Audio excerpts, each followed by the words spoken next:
Thus the heavens and the earth were finished, and all the host of them. And on the seventh day God ended his work which he had made, and he rested on the seventh day from all his work which he had made. And God blessed the seventh day, and sanctified it, because that in it he had rested from all his work which God created and made. These are the generations of the heavens and of the earth when they were created, in the day that the Lord God made the earth and the heavens, and every plant of the field before it was in the earth, and every herb of the field before it grew. For the Lord God had not caused it to rain upon the earth, and there was not a man to till the ground.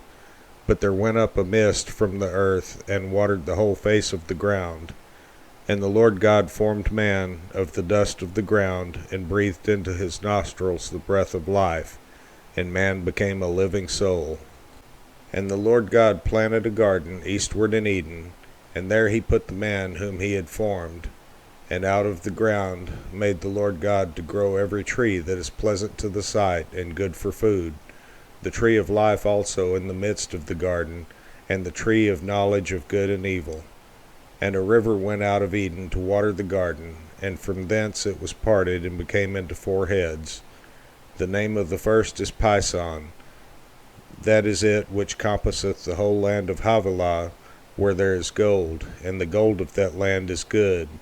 There is bdellium and the onyx stone. And the name of the second river is Gihon.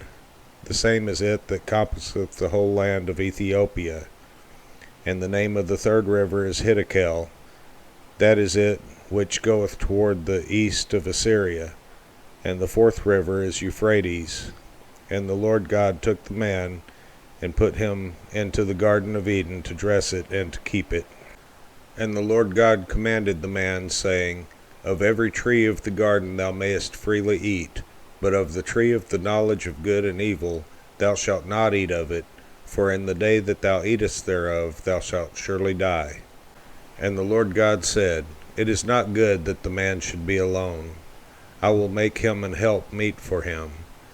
And out of the ground the Lord God formed every beast of the field, and every fowl of the air, and brought them unto Adam to see what he would call them.